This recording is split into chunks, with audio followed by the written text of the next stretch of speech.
peut-être me mettre là. Écoutez, je vais paraître un peu stressé parce que c'est pas évident de passer le premier et surtout à un tel événement. Merci encore de m'avoir invité. Et puis, j'espère que ça se fera. N'hésitez pas justement si vous avez des questions par la suite. J'espère y répondre à tout type de questions. Alors, je suis quelqu'un qui est plus orienté technique. Que high level, en fait, aujourd'hui, les présentations qu'on va vous présenter, je pense qu'elles sont toutes de haut niveau. Et moi, le sujet que j'ai aujourd'hui, c'est vraiment transformer la supervision réseau technique en capacité d'action. Et on verra justement comment on va pouvoir y arriver ensemble. Puisque, en fait, aujourd'hui, le problème qu'on rencontre un peu tous souvent, c'est cette supervision réseau. Qu'est-ce qu'elle nous dit? Comment on peut détecter les points faibles, les signaux qui vont nous prévenir qu'il y a quelque chose qui se passe. Aujourd'hui, vous avez peut-être tous de la supervision. Il y a des gens qui n'ont pas de supervision dans la salle. Enfin, levez la main discrètement si vous n'en avez pas. Vous pouvez avoir, on ne sait jamais. Mais aujourd'hui, votre supervision, qu'est-ce qu'elle vous dit en fait? Vous recevez une alerte, vous allez voir dans vos dashboards, vous regardez la console et puis vous regardez le graphe. Et sans plus que ça. En fait, vous avez une alerte où c'est un constat, vous réagissez plutôt que d'anticiper les événements qui pourraient arriver et du coup vraiment d'être dans la proactivité. Et donc c'est justement, je vais me baser sur ce que je viens de vous dire là pour aller voir comment on peut faire de Zabbix une plateforme qui va vous aider justement à transformer cette capacité juste de constater que quelque chose ne va pas bien à transformer votre supervision pour que ce soit vraiment un vrai levier de prise et d'aide à la décision. Et avant de continuer, je vais me présenter brièvement quand même en quelques mots. Donc, je suis Steve Destivelle, je suis le CEO de Zabbix France. Peut-être que vous ne connaissez pas Zabbix.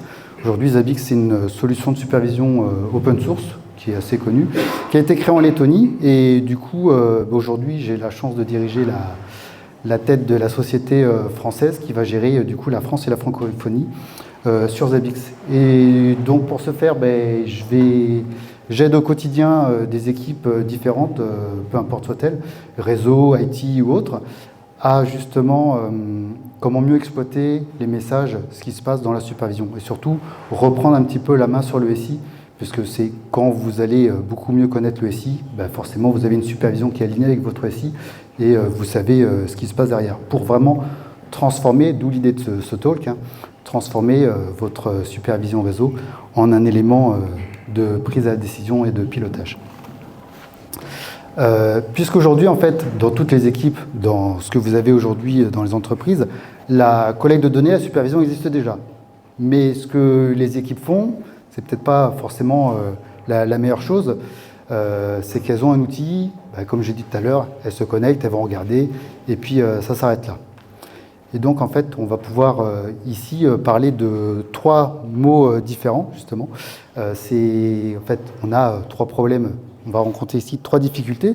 C'est bien souvent, on a trop d'alertes. Vous avez peut-être aussi des outils différents, pas toujours l'information de votre supervision qui est centralisée dans un seul outil. Et donc, trop d'alertes, parce qu'en fait, vos alertes, quand elles vont arriver, vont être réparties sur des outils différents. Peut-être que cette alerte-là n'a pas de contexte. Donc, si c'est une alerte qui vous dit juste « Tiens, attention, je viens de perdre une interface réseau, j'ai une latence qui vient d'augmenter », est-ce que forcément, comme ça, elle vous dit quelque chose, elle vous donne une information réelle sur ce qui est en train de se passer? Donc, en fait, cette alerte-là, c'est juste un symptôme, ce n'est pas quelque chose qui va pouvoir vous aider à est-ce que je prends une décision rapidement, est-ce que je vais pouvoir agir efficacement, qu'est-ce que je vais faire de cette alerte-là. Donc c'est pour ça aujourd'hui, quand vous avez trop d'alertes, si elles ne sont pas contextualisées, c'est du bruit pour rien, de la surcharge opérationnelle qui vous empêche en fait d'avancer, de voir clair sur ce qui se passe au niveau du SI. La deuxième problématique qu'on pourrait rencontrer, ce sont les métriques isolées. J'ai parlé avec quelques personnes ici, il y a des outils formidables qu'on utilise tous au quotidien, mais justement, chaque outil, par exemple, je prends un expert base de données, il va dire moi j'ai mon outil de base de données qui est spécifique, je ne veux pas de ton Zabbix. Un autre ingénieur va dire moi j'ai une super console SCOM, je me sers de ça, etc. Et donc bien souvent vous avez des métriques qui vont être isolées, réparties dans des outils différents. Et donc s'il n'y a pas aujourd'hui d'interaction entre tous ces outils-là, forcément le message est beaucoup moins clair, vous n'avez pas une vision précise de ce qui va se passer du coup au niveau de votre SI. Et donc vous avez cumulé des outils un petit peu pour justement disséminer cette connaissance un peu partout. Et derrière encore, la troisième problématique, c'est les actions sont souvent manuelles. quand vous avez une alerte qui arrive en supervision, ça vous prend du temps de qualifier cette supervision. Il va falloir réfléchir à quoi faire. Est-ce que je dois aussi notifier une seule personne? Est-ce que c'est la bonne personne? Et du coup, toutes ces actions, tout ce temps-là que vous allez réfléchir, va aussi vous prendre du temps sur le traitement de l'action. Donc c'est pour ça qu'aujourd'hui, il vaut mieux tendre sur des mécanismes d'automatisation pour justement aller plus vite et résoudre le problème beaucoup plus facilement. Parce qu'aujourd'hui, quand vous voyez quelque chose qui se passe en supervision, vous voyez un symptôme. Ce n'est pas du coup la cause, idéalement aujourd'hui, ce n'est pas la cause de cette partie-là. Je vais juste rester sur ce slide-là, parce qu'en fait, j'avais oublié un petit peu dans ma thématique la partie automatisation. Et en fait, si on reprend, peu importe la plateforme de supervision que vous utilisez, la partie automatisation, c'est comment si je vais m'appuyer pour avoir une automatisation. Automatisation, ça veut dire que vous allez devoir avoir une base saine au niveau de la supervision. Donc, je vais peut-être dire un gros mot devant tout le monde. Quand je dis CMDB, peut-être vous allez grincer des dents, dire j'ai un projet de CMDB qui n'avance pas. Mais en fait, c'est partir de là. Déjà, quand vous avez votre source de vérité qui va être propre, là, on va pouvoir parler du tout automatisation, contextualisation de la donnée, puisqu'on va s'appuyer sur cette information-là pour la supervision. Donc déjà, partir aussi sur la CMDB. Pourquoi pas après avoir des règles qui vont dire tout ce qui est dans ma CMDB doit être présent en supervision. Donc j'ai l'automatisation qui fait que quand je vais rajouter des équipements, quand je vais rajouter des informations, tout de suite, ma supervision est alignée avec le contexte. Qu'est-ce qui est installé, qu'est-ce qui n'est plus installé, c'est mis au rebut, c'est nouveau, etc. Et donc vous allez pouvoir travailler avec... je ne veux pas parler spécialement du produit Zabbix, mais aujourd'hui vous avez des mécanismes pour justement rajouter des tags, la contextualisation, les automatisations, le scan du réseau du coup, pour découvrir les nouveaux équipements que vous avez. Donc vous allez aussi servir tout ça pour prendre un peu de recul et de hauteur et pouvoir aussi synchroniser les informations qui sont dans votre supervision. Et donc avant d'être un outil à décision opérationnelle, il va falloir qu'on parle de 3 choses. C'est déjà mesurer, analyser et orchestrer. Puisque avec Zabbix, quand je vais voir mesurer, bien sûr, il fait tout un tas de choses, mais ça va m'aider déjà à collecter les bonnes informations.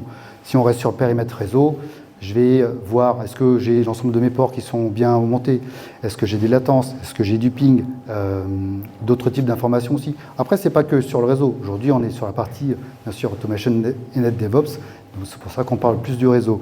Mais déjà, je vais besoin de mesurer ces informations-là pour pouvoir ensuite m'aider comme un levier de décision.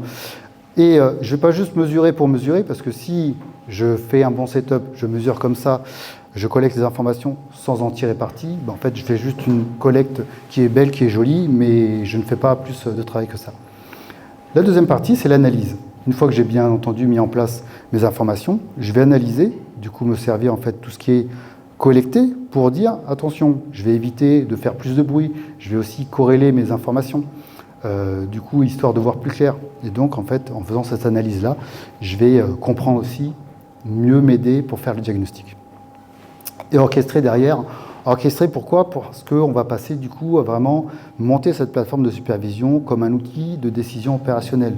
C'est que je vais, du coup, orchestrer, en fait, c'est pour moi notifier là où les bonnes personnes, privilégier le bon interlocuteur, escalader ou éventuellement créer des tickets s'il en faut, et pourquoi pas aussi me servir des automatismes pour la rémédiation. Du coup, je vais vraiment avoir une plateforme qui, mis de bout en bout, si j'ai bien collecté les bonnes informations, j'ai fait l'analyse de ce qui doit être présent, de ce qui ne doit pas être présent dans ma supervision, et ensuite je vais aussi bien orchestrer le reste. Du coup, j'ai vraiment un outil de bout en bout qui va m'aider à prendre les bonnes décisions et à agir comme il faut. Je suis désolé, je vais peut-être un peu vite parce que c'est peut-être le stress qui fait que je parle vite. Et donc, qu'est-ce que ça va changer aujourd'hui pour mon équipe d'exploitation réseau?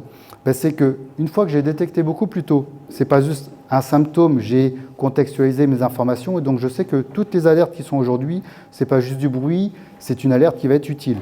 Quand je dis bruit, c'est parce qu'à chaque fois, vous avez des lignes et des lignes de messages qui arrivent dans votre supervision et en général, on ne sait pas où regarder. Il n'y a pas de priorité définitive ou alors toutes les alertes sont toutes sévérité haute et puis c'est comme ça que vous avancez. Ou alors, je vois chez certains clients, tout ce qui est alerte haute, ça va créer un ticket automatiquement. Et forcément, derrière, on a une fatigue aussi au niveau de l'alerting. Si tout est enchaîné sur ce même modèle, du coup, ça ne veut plus rien dire au niveau de la supervision et aussi qu'est-ce que les équipes doivent traiter. Donc, je vais plutôt vraiment requalifier, en fait, ce que j'ai dit, l'analyse tout à l'heure, de mes informations collectées pour m'aider à mieux tirer parti des informations qui sont dans Zabbix. J'ai un peu oublié ce que je voulais dire. Du coup, oui, je vais mieux qualifier mes incidents et surtout l'impact, parce qu'en fait, quand je vais avoir une alerte, est-ce que c'est une alerte qui va être isolée? Est-ce que c'est une cause ou est-ce que c'est une conséquence? Et en fait, le fait de bien taguer, de bien avoir analysé mes informations présentes et de définir toute ma chaîne, en fait, puisque Zabbix va être un outil qui va faire partie intégrante de votre chaîne opérationnelle, ça va vous aider à voir beaucoup plus clair dans votre supervision. J'ai aussi fiabilisé celle-ci, cette supervision, et aussi la rémédiation apportée, puisque avec des automatisations, je vais donc apporter le bon message à l'équipe qui est en charge et aussi comment traiter, diagnostiquer mieux ce qui se passe au niveau du SI. Donc je vais aussi m'aider là-dessus pour mieux prioriser en fait toute la partie exploitation. Donc aujourd'hui, le sujet, c'est pas juste de dire je fais la supervision pour dire est-ce que mon réseau il est up ou down, c'est vraiment je fais de la supervision pour me dire ben voilà, qu'est-ce que je fais avec chaque alerte qui est aujourd'hui dans mon bac à événements, quelles décisions vont être associées et qu'est-ce que je vais en tirer parti. Et du coup, j'ai terminé. Merci à vous.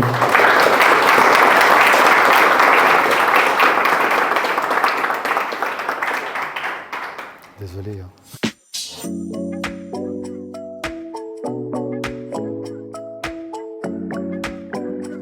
En fait, quand on va essayer d'implémenter la solution, c'est de dire aussi avec le client, voir comment de bout en bout, on fait de la détection jusqu'à ce que le problème soit résolu et quel est le meilleur moyen.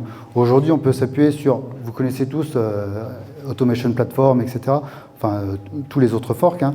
En fait, on va passer par là, du coup, pour lancer l'automatisation, la réponse à problème via cette rémédiation. Et au mieux, puisqu'aujourd'hui, il n'y a rien de plus puissant que d'exécuter un playbook plutôt que d'un script shell qui va dire voilà, je fais une seule action et je ne sais rien faire d'autre. Donc on va essayer de pousser sur cette partie-là et Zabbix s'intègre très bien avec Automation Platform pour réaliser. Par exemple, ça peut être des redémarrages de service ou alors sur des équipements réseau, de faire un shot, no shot, par exemple, s'il faut passer sur ces commandes-là. Du coup, ça pourrait être... Après, je n'ai pas d'exemple plus large sur les interventions, puisqu'après, encore une fois, l'automatisation, enfin, à mon sens, hein, c'est très bien, mais si on n'est quand même pas prévenu de ce qui se passe, on refait notre supervision une boîte noire et on ne sait plus ce qui se passe à l'intérieur. Merci Steve. Merci.